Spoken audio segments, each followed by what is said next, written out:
En este video vamos a empezar con la unidad de intervalos de confianza, ¿sí?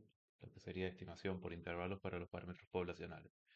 Primero vamos a ver lo que sería las estimaciones para la media, explicando un poco todo el proceso y después vamos a explicar en otro video para la proporción y la varianza, ¿sí? En la unidad anterior, la que era de distribución en el muestreo, vimos básicamente cuando tenemos los estimadores, eh, sobre todo los estimadores más conocidos, que eran la media muestral, varianza muestral y proporción muestral, cuáles son las distribuciones que tienen esos estimadores dada la distribución de la población. Ahora, con el intervalo de confianza, nos vamos a basar en esas distribuciones para poder estimar un rango de valores posibles para el valor del parámetro poblacional. La idea es que si uno no conoce cuál es el valor poblacional de un parámetro, por ejemplo, la media de una población, yo puedo armar un intervalo y decir, bueno, estimo con un nivel de confianza del 90-95%, ¿sí? Una relación probabilística, digamos, que la media de la población va a estar entre tales y tales valores. Por eso ese es el objetivo de lo que vamos a trabajar ahora. Vamos a empezar primero, ¿sí? Con la media muestral. Pero antes vamos a definir un poco dos valores que a nosotros nos van a interesar y vamos a seguir a lo largo de todo lo que es distribución por intervalos, de intervalos de confianza, digo, y test de hipótesis. El primero de estos valores, eh, digamos, vamos a definir, ¿sí? Dado una variable con distribución normal 0, 1, dos valores. Valores z, le vamos a poner sub alfa sobre 2 y z sub 1 menos alfa sobre 2. ¿Qué es lo que nos interesa de estos valores? Decimos, bueno,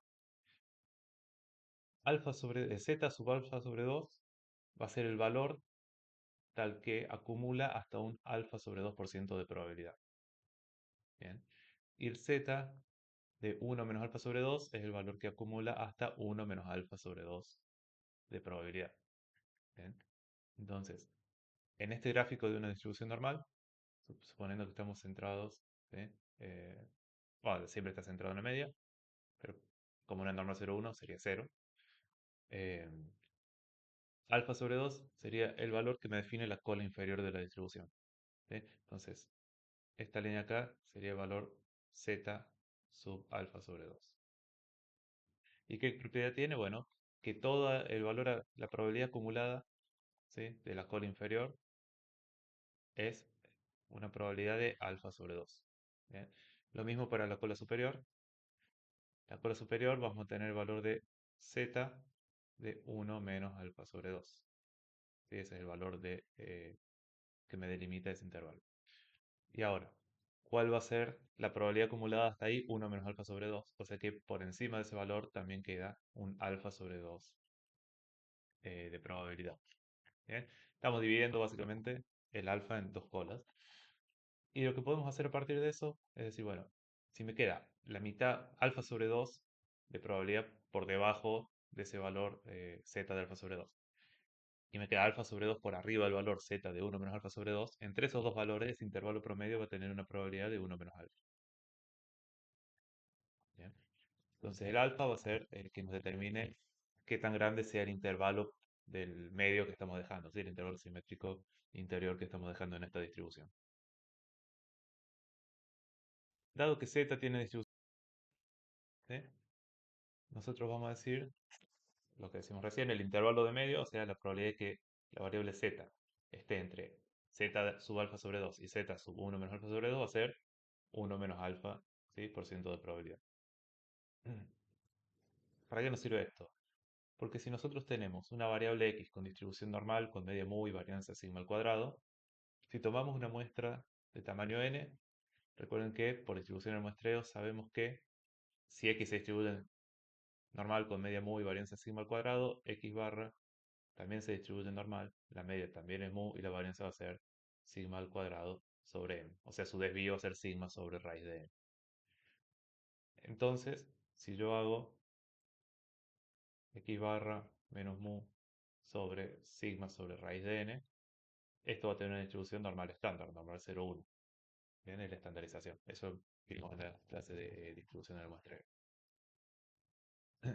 Entonces, si reemplazo eso por el valor de z, ¿sí? Lo que voy a tener es que la probabilidad de que x barra menos mu sobre sigma sobre raíz de n esté entre z sub alfa sobre 2 y z de 1 menos alfa sobre 2 también tiene que ser de 1 menos alfa por ciento. ¿Bien? Entonces, si yo despejo el valor mu, que es mi incógnita en este caso, porque x barra lo conozco y estoy suponiendo sigma conocido, ¿sí? Si despejo el valor de mu, ¿qué me está diciendo? Bueno, la probabilidad de que mu, ¿sí?, esté entre x barra menos z de 1 menos alfa sobre 2 sobre sigma sobre raíz de n y x menos z de alfa sobre 2 por sigma sobre raíz de n también tiene que ser 1 menos alfa por ciento. ¿Sí? Solo despejamos mu de esa inecuación. Ahora, como sabemos que que la distribución normal estándar, ¿sí?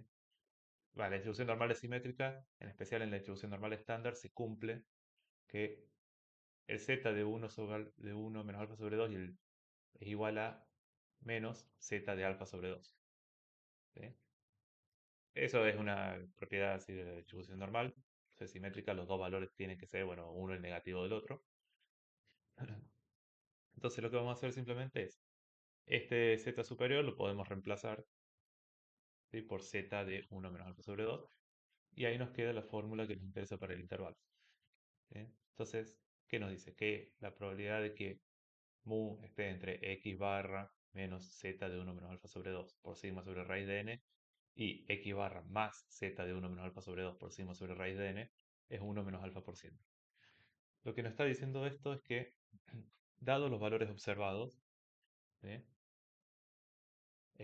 podemos armar estos dos límites tal que la probabilidad de que esos dos límites contengan a mu es 1 menos alfa por ciento. ¿Sí? Esos dos límites son variables según la muestra.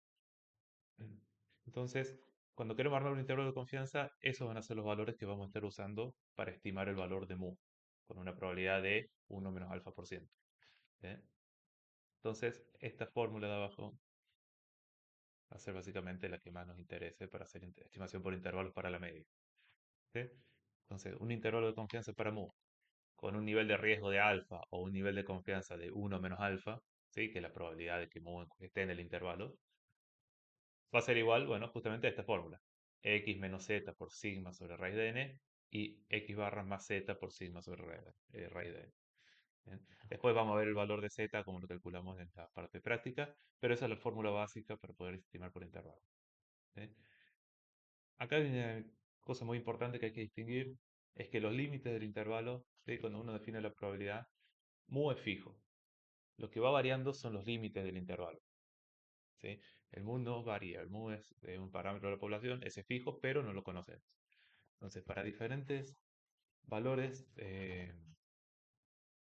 valores tomados en las muestras, ¿sí?, vemos que nosotros, el mu va a ser siempre el mismo, porque es la media de la distribución, es esa línea puntada roja. Lo que vamos a tener son distintos intervalos que podemos armar según distintas muestras que obtengamos. Por ejemplo, si obtenemos x barra 1, ¿sí?, x barra 2, x barra 3, vemos que obtenemos distintos intervalos. Y además, tenemos que tener en cuenta que el intervalo va a tener distinto ancho. ¿Eh? El intervalo siempre va a estar centrado en x barra porque es x barra menos y x barra más la misma cantidad. Entonces siempre va a tener un ancho y va a estar centrado en x barra. ¿Ok? Como vemos acá en los intervalos del dibujo. El medio del intervalo siempre es x. Y el ancho del intervalo va a depender, ¿sí?, bueno, de qué nos dé el segundo término en la fórmula, ¿sí? Z por sigma sobre raíz de n, que es lo que llamamos error de muestreo y ya lo vamos a ver. ¿Sí? Entonces, según los valores de z, sigma y raíz de n, yo puedo tomar distintos intervalos. Y por ejemplo, podría darse, ¿sí?, que podrían darse varias situaciones. ¿Sí? Vemos que si yo tomo una media x barra 1 o x barra 2, ¿sí?, en este gráfico, el intervalo contiene a mu. Entonces sería una estimación correcta de los valores de mu. Pero si tomo una media un poco más alejada, x barra 3, el intervalo ya no contiene a mu. ¿Sí? Y eso puede pasar, uno no lo puede comprobar en la práctica. Bueno, no siempre, pero no tendría sentido. Si puedo comprobar mu, no tengo que hacer una estimación por intervalo. Simplemente tomo el valor de mu. Pero en estos casos, decimos que, bueno, tenemos obviamente una estimación que es errónea para el valor de mu. ¿Con qué probabilidad puede pasar eso? Bueno, con una probabilidad de alfa por ciento. ¿Sí? Entonces, mientras más grande sea el alfa, más probable es que yo esté estimando algo que no sea correcto. Bien. Volviendo a la parte de la amplitud que tiene el intervalo, o sea, qué tan ancho es este intervalo que yo voy a tomar, vamos a definir lo que se llama el error de muestreo. ¿Sí? ¿De qué surge el error de muestreo? Bueno, básicamente de que nosotros estamos tomando una muestra, ¿sí? Sobre una población y esa muestra puede estar tomando sí, algunos valores muy extremos. Entonces eso nos va a llevar a que cuando hagamos la estimación, ¿sí? Nos lleve a hacer una estimación de un intervalo que está muy alejado de la verdadera media, en este caso, del verdadero parámetro poblacional. Por ejemplo, como siempre, si estamos estimando la altura, la distribución, ¿sí? De la altura de las personas y quiero ver la altura promedio, eh, poniendo que la altura promedio es de 1,75. Y yo justo tomo una muestra y bueno, eh, tomé una muestra de todas personas que miden 1,90 m, ¿sí? Eh, lo más probable es que el parámetro, ¿sí? El intervalo de confianza que yo arme para la media sea, no sé, entre 1,80 y 1,95. Y bueno, si la verdadera media es de 1,75, el intervalo no va a estar, ¿sí? Digamos, no va a estar conteniendo el valor de la media. ¿Sí? Sería una estimación errónea. Eso se debe básicamente a que, bueno, cuando uno toma el muestreo aleatorio puede tomar valores que estén muy extremos y me lleve a hacer una estimación errónea. ¿Sí? Esa estimación, ¿sí? Le damos un grado de confianza probabilístico, ¿sí? Al intervalo, va a ser justamente la amplitud del intervalo, con esto que llamamos error de muestreo. ¿Sí? El error de muestreo lo definimos simplemente como, bueno, la segunda parte del término, ¿sí? Que va a ser z por sigma sobre raíz de n para este tipo de intervalos. ¿Sí? Y vemos que obviamente depende de tres componentes, del z, del sigma y de la n. ¿Bien? Entonces vamos a ver cómo es que afectan eh, esos tres componentes, ¿sí? ¿Por qué afectan esos tres componentes al error de muestreo? Obviamente, si el z es más grande y el sigma es más grande, el error de muestreo crece, y si el n es más grande, el error de muestreo decrece porque está dividiendo. ¿Bien? Pero bueno, yendo al sigma al cuadrado, ¿sí? Al desvío o la varianza de la distribución, un mayor nivel de variabilidad, ¿sí? Un desvío más grande, me lleva a que el intervalo, el error de muestreo sea más grande por el simple hecho de que, bueno, es más probable que la variable tome valores muy diversos, entonces yo voy a tener que, bueno, la amplitud del intervalo que me va a resultar de tomar una muestra va a ser mucho más grande que si tuviera una variable que toma valores todos muy cercanos al promedio. ¿Sí? Entonces, para decir, con un 95% de probabilidad caigo entre tal y tal valor, si la variable es muy dispersa, esos dos valores que me dan un 95% de probabilidad tienen que estar abarcando una amplitud más grande. ¿Bien? Por otro lado, tenemos 1 menos alfa, que sería el nivel de confianza. ¿Cuál es la idea que tenemos acá? Que si yo tomo recordamos que el z básicamente es z de 1 menos alfa sobre 2, sería el valor que me indica la probabilidad acumulada de hasta ese valor sea 1 menos alfa sobre 2. ¿Eh? Entonces, si 1 menos alfa es más grande, 1 menos alfa sobre 2 también va a ser más grande, ¿sí? Entonces me está diciendo para que 1 menos alfa, que es el nivel de confianza, si es más grande, te va a llevar a que el z, el que acumula una probabilidad de 1 menos alfa sobre 2, también tiene que ser más grande para que pueda acumular esa probabilidad. Exactamente en el gráfico normal, ¿sí? Estaríamos tomando unos valores que están más alejados del centro para que acumule más probabilidad de intervalo promedio, intervalo medio, digo, ¿sí? Entonces, si yo aumento el nivel de confianza, 1 menos alfa sobre 2, ¿sí? Lo que va a hacer es que el error de muestreo aumente, porque estoy aumentando z. ¿Sí? ¿Qué es la conclusión que sacamos de acá? ¿Sí? Que el nivel de confianza y la precisión de la estimación, porque al fin y al cabo el error de muestreo, mientras más chico sea el intervalo, más preciso es. ¿Sí? O sea, de nada me sirve decir, bueno, la altura promedio está entre 1,20 m y 2,50 m. Sí, es una estimación muy vaga, aunque tenga una confianza muy alta. O sea, estoy 99,999 seguro de que eso es verdad, pero no me está sirviendo para mucho. ¿Sí? Distinto es decir, bueno, la altura promedio está entre 1,73 y 1,78. Bueno, eso es un poco más preciso, ¿sí? Pero la confianza también va a ser más baja. O sea, es más probable pifiarle a la estimación mientras, digamos, mientras más chico sea el intervalo, ¿sí? Entonces ahí tenemos un trade-off. Ese trade-off, digamos, si yo elijo más confianza voy a tener menos precisión porque el intervalo es más amplio, y si elijo más precisión con un intervalo más pequeño voy a tener, obviamente, menos confianza en la estimación. Ese trade-off es algo que, bueno, no, en realidad no los da los ejercicios en general. En la vida práctica eso lo tiene que elegir el estimador cuando va a hacer su estimación, elegir, bueno, cuál es el valor con el que yo estoy contento entre confianza y amplitud del intervalo, ¿sí? Y precisión, digamos, de la estimación. A diferencia de sigma cuadrado uno no lo elige, eso ya viene dado por la distribución. ¿Bien? La otra variable es n, que uno a veces también lo puede elegir, pero viene dado en los ejercicios, en la vida práctica uno lo puede elegir. Lo que va a hacer n es que, bueno, justamente la varianza de x barra, mientras mayor sea n, la varianza era sigma sobre raíz de n, entonces el desvío es sigma sobre raíz de n. Mientras mayor sea n, va a disminuir su desvío, entonces uno puede lograr mayor precisión, o sea, un intervalo más pequeño, con el mismo nivel de confianza, simplemente aumentando el tamaño de n. ¿Sí? O sea, mientras mayor sea la muestra, mejor va a ser mi estimación, eso es lo que estamos diciendo. ¿Sí? Obviamente, uno podría elegir eh, dando un nivel de confianza cualquiera, elegir la amplitud del intervalo simplemente obteniendo un valor mayor de n.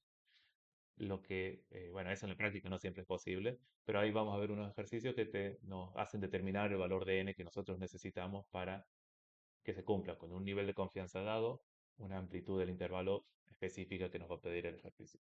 ¿Sí? Pero esos serían básicamente los tres factores. ¿Sí? De nuevo, varianza de la distribución, que no la controlamos, el nivel de confianza, que va inverso, ¿sí? Mayor nivel de confianza, mayor error muestral, o sea, menor nivel de seguridad de información. Y n, ¿sí? Que bueno, aumentar n a- nos hace tener una estimación más precisa para cada nivel de confianza dado. Estas son las tres ideas que tenemos que tener. Ahí. Hasta ahora venimos trabajando como si conociéramos sigma, ¿sí? ¿Qué pasa cuando uno no conoce sigma? Bueno, lo mismo que hacemos en distribución en el muestreo. Si no conozco sigma, uso el estimador de la varianza, S, ¿sí? Y cuando yo estandarizo x barra menos mu sobre S sobre raíz de n, nos queda una distribución t de student con n menos un grado de libertad. Si hacemos el mismo proceso que hicimos por la varianza, ¿sí? Planteamos que la probabilidad de que ¿sí? Eh, de que x barra menos mu sobre s sobre raíz de n esté entre un valor inferior y un valor superior de la distribución, y después despejamos mu y después armamos el intervalo de confianza, obtenemos un intervalo de confianza, así una fórmula para el intervalo de confianza que es muy parecido al que veíamos antes. X barra menos t, que va a ser el valor del límite de la distribución, por s sobre raíz de n, y x barra más t por s sobre raíz de n. Lo único que estamos cambiando es que usamos una distribución t en vez de una distribución normal y una s en vez del sigma desconocido.